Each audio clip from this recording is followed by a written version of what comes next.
at the hands of a fellow veteran. And somebody would shoot them in the back.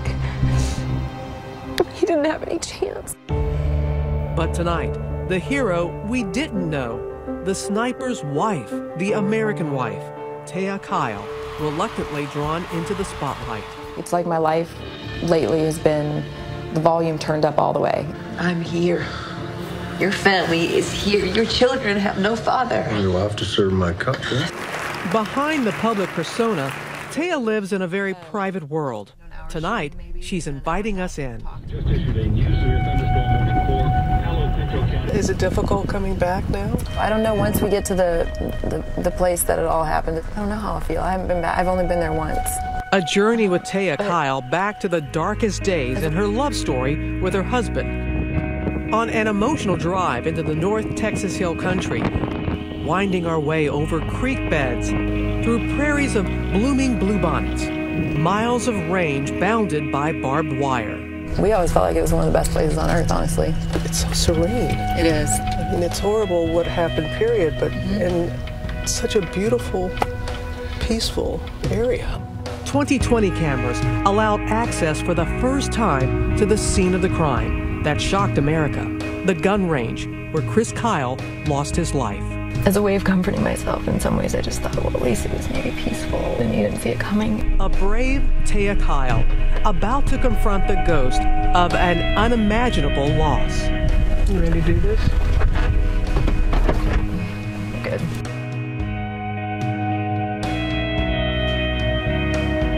Good evening, everyone. I'm Robin Roberts. And later tonight, we'll be back at that very place where life changed forever. But first, the part of the American Sniper story you've never heard until now. So many of you saw the movie starring Bradley Cooper as the deadliest sniper in American history, but that's only half the story. In her new book, American Wife, Chris Kyle's wife, Taya, gives an unflinching look inside their marriage, the sacrifices, the hard times, but above all, the unbreakable love that kept that family together. This is American Sniper Chris Kyle as you've never seen him. Not in a Hollywood movie, but in a home movie. One of many his wife Taya Kyle is sharing exclusively tonight with 2020. You may not like everything, but it's for a reason. Faith was very important to Chris, too. Yes. The blessing of a new child. It's scenes like these that inspired Taya to write her new book, American Wife, where she tells her story of love and loss with Chris. There was so much more to him. It was my chance to share some of that side too, because I think he's earned it. For Taya, Chris was her unlikely soulmate, her cowboy in shining armor. He just had this softness and this tenderness. I continue to look back and be in awe of how he managed it all so well, honestly. When you open the book, 4 words jump out: love, war, faith, renewal. Why those 4 words? Love certainly is always a key thing for me. It always has been. It probably always will be. And the war taught me a lot. I mean, it brought the greatest pain in our marriage, but it also brought greater strength. It's been a lifelong journey, but definitely it was more clear in my time with Chris how I had to rely on my faith. And then, you know, renewal is it's a constant process, you know. 4 words, 4 powerful forces shaping their lives from the earliest years. Born in Texas, Chris drifts from job to job as a ranch hand and professional rodeo competitor. He finally finds purpose in the Navy SEALs. During the grueling training program, he befriends fellow Navy SEAL Marcus Luttrell, famous in his own right as the subject of the film Lone Survivor. Are Mikey and Danny really dead? People die all the time in our training. I'm not talking about combat, I'm just talking about training. I mean, blood and sweat every day. Chris not only survives, he thrives, showing immense talent as a sharpshooter, earning his SEAL Trident. He's stationed in Southern California, where, as the movie shows, he meets Taya. She's working as a pharmaceutical sales rep, and as she says in her book, depressed after a series of bad relationships and an unsure future, praying for a man with a good heart. you know, I wanted to be really independent, even though I knew I kind of needed somebody. Her prayers would be answered during a night out at a bar of all places. Hello, nice to meet you. What's your name? Taya. The chance meeting between Taya and Chris started off on a pretty rocky note, as seen in the film American Sniper. Okay, how true was that first meeting? So true. I mean, I drank a little too much, and he held my hair back while I, you know, let it all back out. But great first impression. Yeah, Taya. right? I know. It's such a gentle, tender exchange. And I feel like that was so incredibly true with Chris, and that was what was so intriguing. So yeah, and it was funny. So, not exactly love at first sight, or was it? We're in a bar, you know, and he was so genuine and had a depth to him in this really hot body with a cute face. When he told you what it was that he does for a living, I believe you said you didn't want to marry a SEAL. Right.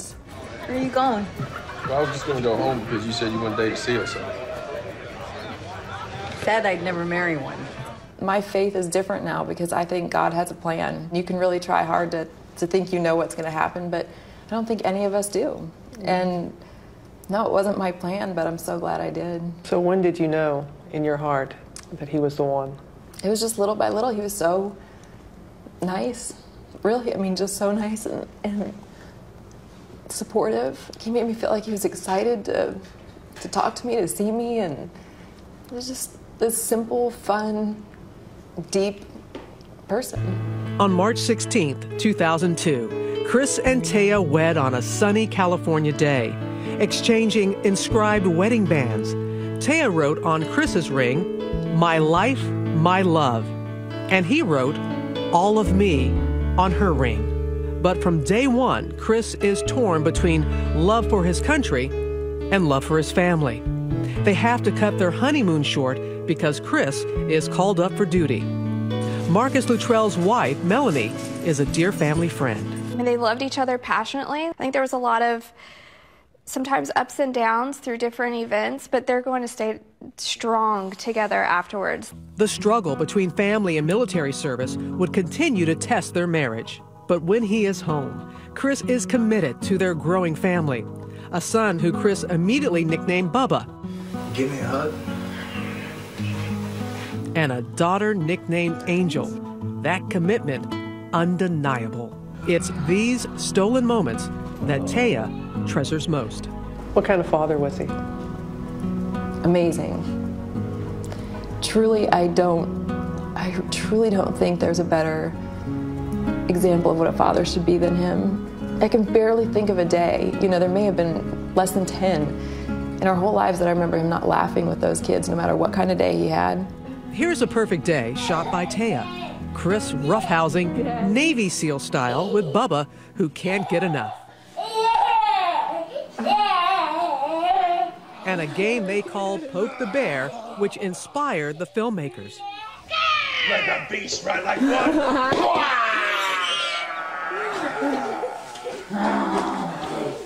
Taya's camera captures more than the fun times. She also records poignant, reflective moments like this. Listen closely as Chris talks to his son Bubba the night before his third deployment. Come here, Bubba.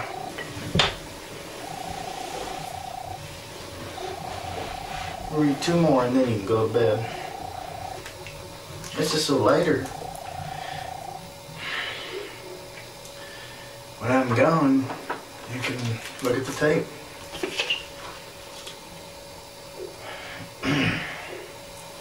I know when he said, "when I'm gone," he was referring to deployment. But he is gone, and this can be played. What are your emotions and your children when you see this?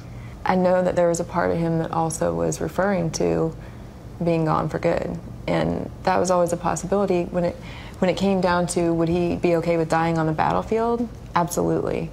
But I think in the moments where you're holding your kid and thinking about not being there with them, that's when the pain, comes in. And there was plenty of pain for Chris and for Taya.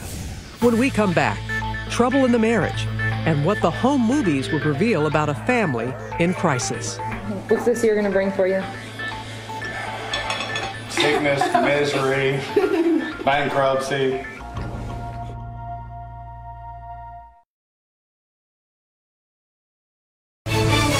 Robin Roberts continues with Love, War, Renewal. Another day of this massive invasion of Iraq. In the fog of war, a sniper must make split-second life and death decisions. Who is friend and who is foe? There's the eye in the sky, the hand of God. I mean, that kind of deal. Watch our backs. He did it well. Took pride in the job. Loved his brothers. But as we saw in American Sniper, playing judge, jury, and executioner weighs heavy on the heart, even for the man they called the legend. She's got a grenade. She's got an RKG Russian grenade. She's saying to the kid. You prepare for war to fight other men. But, you know, when you look at his experience, women and children, women putting their children in harm's way, I mean, I can't imagine having to deal with that and see that. I mean, it's painful just to think about. To keep hold of his humanity, Chris keeps in touch with his wife. Taya says he never lost his softer side. It came out in his emails. He thought you were sexy. I know. Oh, I love how he would end. Yeah. Hey, sexy. And Yeah. just, what was that, you know, to read that again and to know that he made you feel that way and that he thought that way of you. That's one thing any person can do in their relationship is remind the other person that they find them attractive and, you know, beautiful in their worst moments. And he did that. But emails alone aren't enough to keep a marriage healthy. Chris chooses to re-enlist. That means he will spend more time in Iraq with his band of brothers than at home with his family. This video is taken shortly after Angel is born. The moment is so touching, but also bittersweet. As Taya holds her infant, Chris is preparing to ship out for the 4th time. And you were angry at him that he went back, weren't you? Yeah, I was. Simultaneously angry and thinking, like, I love him so much. But you also know, how are you supposed to be mad at somebody who's serving their country and putting their life on the line every day? Taya, juggling 2 children and the constant anxiety of a wartime military spouse, is nearing her breaking point. I remember crying to him and saying, I don't want to tell you this. I don't want to tell you this because what if this is the last time that we talk? I don't want to tell you this because I don't want you to worry about it. Screenwriter Jason Hall got close to Chris and Taya while writing the movie American Sniper. I think the challenging part for her was, why is he choosing this over me and over us? By the end of Chris's 4th tour, Taya is no longer willing to share her husband with Uncle Sam. You kind of put your foot down and saying, it's either us or the SEALs. It wasn't just for me and it wasn't just for the kids. This is a guy who would go until there was nothing left, and I felt like he was kind of on the precipice of not having much left. Finally, after 1,000 days in Iraq, Chris is home for good. The kids are happy to have Dad back, and so is Taya. Daddy's being super dad. He's putting together your rip rider and you just got it. But this video doesn't tell the whole story. Chris is struggling to return to civilian life, a mission as tough as any he's faced. In what ways did it change Chris? Did war change Chris? He had the sleepless nights. He had the high blood pressure. He had, you know, the horrible dreams. He moves his family to Texas and starts a security business, but money is short, and the Kyles are facing bankruptcy. In this video, he can't hide his despair. So, what's this year going to bring for you? Sickness. Sickness, misery, bankruptcy. Money problems aside, Chris is suffering from PTSD and shutting out Taya, even texting an ex-girlfriend. You were so brutally honest about the toll that it took on the marriage and kind of danced around the ex-girlfriend. You never really came completely open and saying, was he unfaithful or was he not? How close did you all come to not making it as a couple? You know, we came really close a number of times. Chris couldn't tell Taya about everything, but he could write down his war experience with the same unflinching accuracy he'd used to aim his sniper's rifle. There was a part of him that had to just throw his crap on the table and stand and be accountable for it, not hide from it. The book is a bestseller. Hollywood comes calling. Clint Eastwood signs on to direct Bradley Cooper in the movie version. Cooper knows it's not going to be easy to fill Chris Kyle's size 14 boots. Everything you could possibly want a job to be, something that scares the hell out of you, something that brings you to a different place, but in the end, changed my life, quite frankly. Bradley got to know Chris so well that he improvised by putting the teddy bear on his shoulders. How about kids? You want kids? Yeah, someday. And that just goes to show how much Bradley really got in the heart and mind of Chris. You like country music? Only when I'm depressed. And what about seeing herself on the big screen, played by Sienna Miller? And did you feel that Sienna was able to portray you the way you wanted to be portrayed? I spend a lot of time not talking about that because it's me and I'm more interested in talking about, Chris or the military, this and that. But I thought it's almost ironic because the military wives often get ignored. And here I'm doing the same thing to her performance because I think she did a phenomenal job. I mean, not only did she do a great job with the accent, but man, when she was crying on film, I don't think we'll be here when you get back. It was making me hurt. American Sniper hits a bullseye at the box office, making $350 million to date and receiving 6 Oscar nominations. The love story of Chris and Taya Kyle seemed destined for a Hollywood ending. But when I meet Taya for the first time on the Oscars red carpet, Chris is already gone. What do you think, though, he would think? All the nominations, Best Picture, $300 million at the box office. I know. You know what? He would be absolutely blown away, and he would be his usual humble self. Deep down, he would be really, really happy that so much healing is happening for couples who are healing with this movie. When we come back, the story of what happens after the movie's ominous fade to black. And Taya and I make that emotional visit to the place where she lost her husband. And I just needed to be with him, I just want to be with him.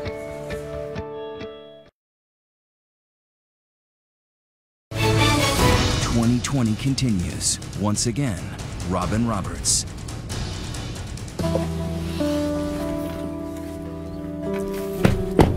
Wow. The moment has arrived. Taya Kyle is finally ready to return with us to the place where Chris was taken from her. When you return here, is it hallowed ground? Is it haunted ground? Is it? I don't know. It's something it's confusing. Yeah. And it's almost unthinkable that somebody would do that right here. Standing here, Taya is brought back to the day everything changed. February 2nd, 2013. We just had our normal routine, kids' sports. It's nearly 3 years after Chris left Iraq, and his war is finally over. Now a best-selling author, he not only has the means to support his family, he has conquered his demons.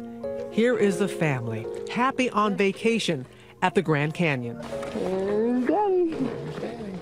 Home at last, in body and mind.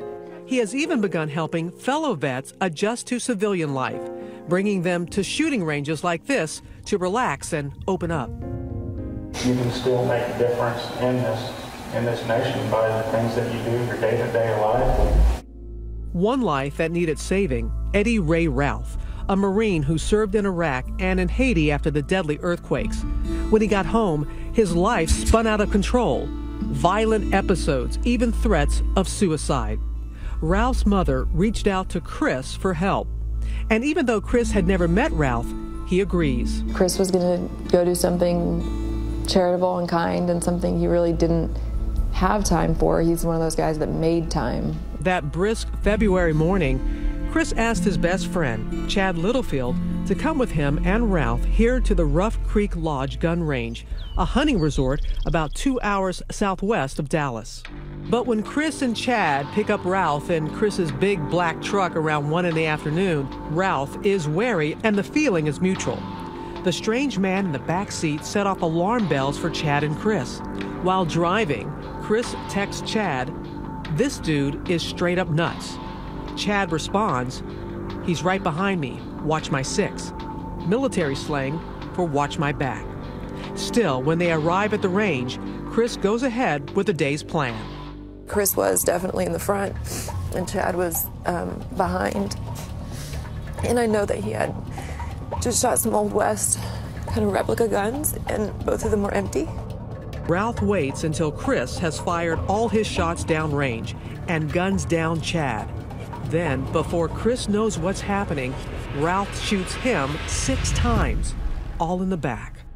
I know that Chad and Chris both had their sidearms holstered and on safety. The shooter, I think, was over there, and he definitely had some loaded weapons that he turned on him quickly, if not simultaneously. I don't think they've ever been able to pinpoint exactly. If he had 2 guns, it could have been. I know they didn't. Neither one of them saw it coming. The man who survived 1,000 days of war and made it home has been killed by a fellow veteran. Dying's one thing. Everybody dies, but you shot him in the back, man. You're a coward. Ralph takes Chris's gun and his truck and heads to his sister's house, telling her he just killed 2 men. The second he leaves, she calls 911. 911, we need to get in the car. Yes, ma'am. My brother just came by here. He told me that he's committed a murder. Taya hears the news from Mark Tribley, a family friend on the local police force. I immediately left the police station, went to his house. Taya immediately knew something was wrong, and I told her that it was confirmed that Chris had been murdered. I just looked at him. I remember looking in his eyes so intently and just saying, like, "Are you sure?" Because I've had these scares before where I thought he was dead and he wasn't. And he said yes. I just remember thinking, there's no way you're wrong. Like, there has to be. He was a survivor and a fighter, and and honestly, I didn't know how many times he'd been shot or that somebody would shoot them in the back. He didn't have any chance, and I think that was part of it, is he was so capable, and he'd been in so many close calls that it didn't seem real. How were you able to tell your children about what happened to Chris? It was one of the hardest things I've ever had to do, and I remember thinking, maybe I'll take them outside so they don't have the memory of getting this news in the house. I just told them something really bad had happened and that Daddy got hurt. And my daughter looked at me and she said, "Is he dead?" And then I just, shook my head, and then just the sound from her chest and her stomach, that guttural cry came from, is she was thinking that couldn't possibly be true. It's very hard to understand. They had the same questions we all have. Why would he do that? Why would somebody do that to Daddy? Police tracked down Chris's truck within hours. This video shows police ordering Ralph to exit. Eddie! Turn it off, Eddie! Then, unexpectedly, Ralph takes off, leading police on a high-speed chase through residential neighborhoods. At one point, police ram the truck. Eventually, Ralph surrenders. He is arrested and charged with the first-degree murder of Chris Kyle and Chad Littlefield.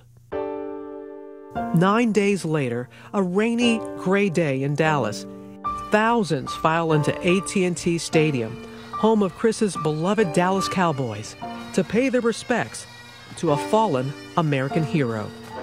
I stand before you, a broken woman, but I am now and always will be the wife of a man who is a warrior both on and off the battlefield.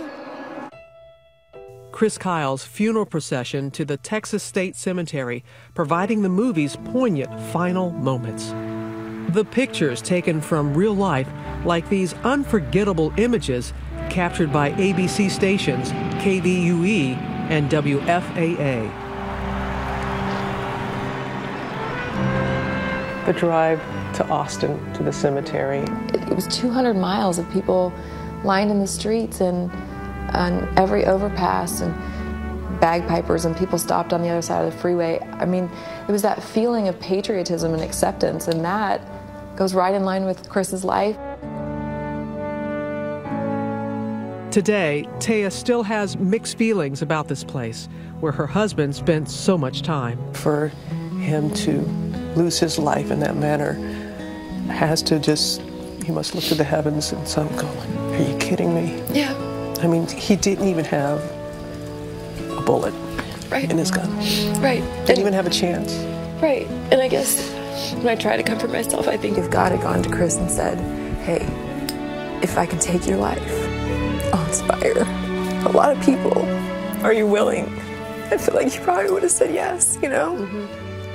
To be here where it actually happened, because it makes me want to just pay my respects and say thank you to your husband. Really, thank you. When we come back, Taya Kyle confronts her husband's killer in court. I wanted to come out of my seat, like, you don't have a right. Her heartbreaking testimony and the killer's own words. Next.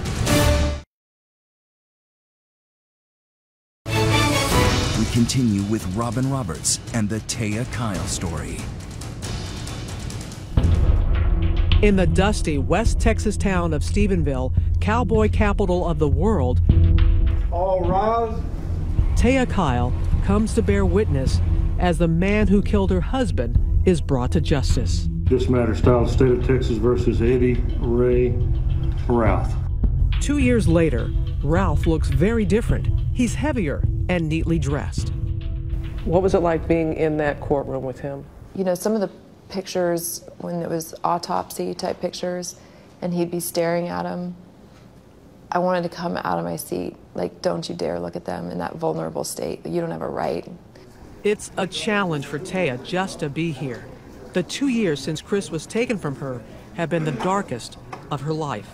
And I know, Taya, you tried to remain as strong as you could, but you went down a deep hole, depression in some ways. And you beautifully wrote that were it not for the children, you'd want to be where Chris was. Did you contemplate suicide? No. No, you know, I have a lot of compassion for people who feel that way, but I also know without a doubt that the people left behind are never the same. They're never okay. A phrase kept running through her mind. I don't understand. I think everybody goes through things in their life where they're like, this does not make any sense, or I don't understand why this is happening, but that's part of the journey to faith, I think, is to say it's okay not to understand all of the reasons why, but to see how you can be better for it and what you can take away from it, how you can help others, because we all have something. Well, that's faith. Faith is not seeing, not knowing. Right. That's why it's called faith. Yes, yes. All right, Mr. Nash, you may call your first witness. The state calls Taya Kyle. Taya will need every ounce of her faith to get through this trial. Who were you married to prior to February the 2nd, 2013? Chris Kyle. She introduces the American sniper few knew. The good son, the family man, celebrating their last Easter. I was outside our house on Easter morning. Chris hiding Easter eggs for the kids. The state's case, crime scene photos, x-rays of fatal bullets, a recreation of the shooting. We have the shooter in position, sitting right there. No doubt, Ralph did it. He didn't just want Chad dead. He wanted Chad dead, dead, dead, dead, dead, dead. And he wanted the same for Chris. I submit to you Eddie Ray Ralph's defense. Psychosis, delusion, schizophrenia. He was crazy. Not guilty by reason of insanity. In and out of mental hospitals 4 times in the 18 months before the killings. Diagnosed with psychosis and PTSD, even though he never saw combat. Doctors prescribed half a dozen or more medications. Your Honor, I offer State's Exhibit 331. He certainly seems to be acting strangely when police interview him the night he was arrested. The ones in the sky are the ones that fly, you know what I mean? The pigs in the world. Schizophrenia. Dr. Mitchell Dunn says Ralph was schizophrenic with delusions of cannibals and strange creatures. You know what I mean? The pigs. He began to think that both Mr. Call and Mr. Littlefield were some type of pig assassins. He was acting in self-defense to kill them before they killed him. Ralph's lawyers say Veterans Administration doctors should have kept him in the hospital. Did the VA fail here? You know, I think there are a lot of issues with the VA. I really do. In this situation, though, you know, this guy manipulated every time he got in trouble.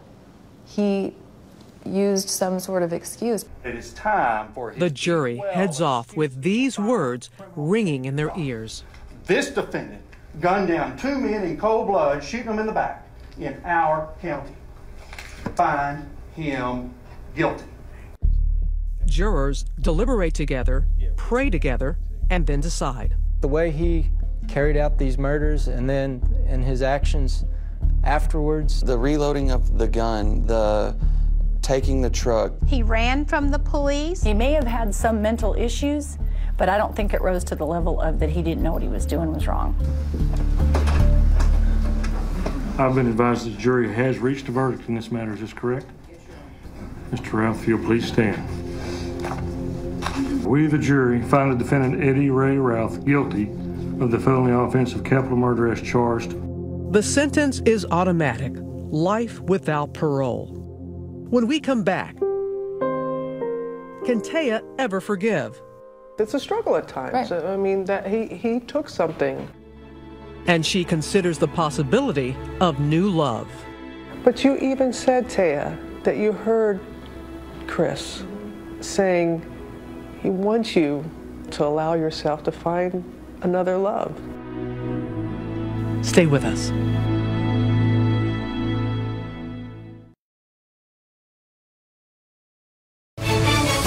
Once again, Robin Roberts and more of 2020.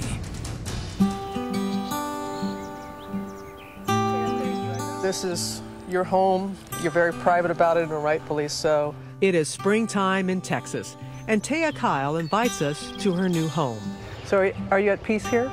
It is peaceful, and I feel like it's a real blessing that I can wake up in the morning and, you can hear the birds chirping and the trees.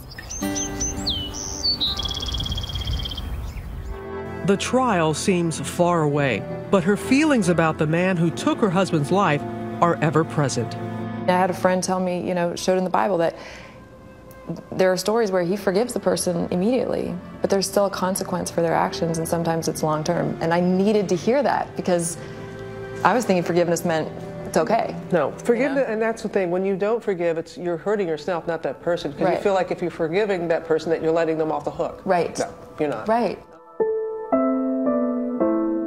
Taya may still struggle with forgiveness, but the hate is behind her. That's why God tells us not to hate, because the moments where I had just disdain, disgust, like any focus on that person, it hurt me. In this new season, time for a new purpose, Taya is committed to keeping her husband's legacy alive. Welcome to Lubbock, Texas. We travel with her to Lubbock, Texas, where she speaks with kids at Trinity Christian School. Hi, how are you? I'm Taya. Nice to meet you. Hi, what's your name? Ezra. After taking care of unlaced sneakers, she takes questions. What do your kids say when they hear their father is a hero? I think that they know that all of our service members are heroes, and they also know that sometimes just having a mom and a dad who love you, that's really just as important, and maybe even a bigger reason to call somebody a hero. There's Q&A with some high school kids, taking time for pictures with anyone who asks. Taya meets 2 young men who will soon be serving the country. Yeah. John Beck is headed to West Point. Nice to meet you. Wow. I feel like crying. I don't know why it's emotional, but I wish the best for you guys, and I'll be praying for you. Just don't lose yourself. Don't be afraid to talk about it if it gets hard, 1,500 people come to see her for a fundraiser that night. There's no speech, she just tells her story. In my darkest hour, the littlest things made the difference. It was the people who didn't have the words, but just showed up to hold my hand or give me a hug. They auction off a rifle, an autographed copy of Taya's new book, and a hunting dog. 14-week-old female black lab. You know what her name is? Sniper. And I've got a couple of guys that know they're alive because of Chris. Thank you for telling me that. They raise $100,000 for the Chris Kyle Frog Foundation. The money will go to help take care of veterans and first responders. Back home, Taya takes me to see a special place on the property, the stable. It's kind of fitting with everything we've read about Chris. He was a cowboy. Right. Cowboys have horses. Right. His spirit is something that it's important to me to keep that alive for the kids. And, you know, they've been robbed, but I'm going to do my part to try to help them know their dad through different experiences. And horses might be one of them, you know? Look at you, looking good. Did you ever think you'd marry a cowboy? No, but it was exciting. I never probably thought a cowboy would want me, but... Before we say goodbye, Taya and I find time to go riding. And I'll tell you right now, neither one of us is getting on any wild horses the way Chris Kyle once did. What is it that you like about riding? Well, I love the fact that the animals have that. I feel like there's sort of a spiritual sense to them, and I like the peace of it. I just think they're magnificent animals, you know? And there's no place like the back of a horse to give you a fresh perspective on what's around the bend. It translates to everyday life. Which brings us to a story Taya tells those high school students about her son. He said something to me about dating. I said, no, I'm not interested. And he goes, okay, good. And I said, you want Mama to die a lonely old shrew? And he goes, yeah. He goes, I'll love you. I know no one can replace Chris, but I do hope that she finds love with someone. Taya writes in her book about a big decision. She says she took off her wedding ring and moved it to her right hand. So we were in for a bit of a surprise when we sat down to talk. I've been trying to look at the rings, the which, you know, because you talked about switching hands with the rings. So it's back on the left. It's back on the left. The wedding band is back on her left hand, right where Chris Kyle put it 13 years ago. So why is it back on the left? I knew it. I know, I just couldn't do it. I just, you know, I kept it on the right for quite a while. But you even said, Taya, that you heard Chris saying he wants you to be able to allow yourself to find another love. I do believe it, and I can allow for that possibility that the love I have for Chris doesn't have to change. It's just not what I wanted, you know? 2 steps forward, 1 step back, but she'll get there. And wherever she goes, whoever she may meet, she'll never forget, as her favorite Randy Travis song put it, the man who whispered her name. I heard a night bird call to its name when I heard you whisper my name. You said that song captures what Chris was all about. How so? It's just this quiet presence of somebody who knows you. It means you have an intimacy with somebody that saves you. And he did save me. I still heard you whisper my name. And we are all looking forward to what's next for Taya. Her book, American Wife, will be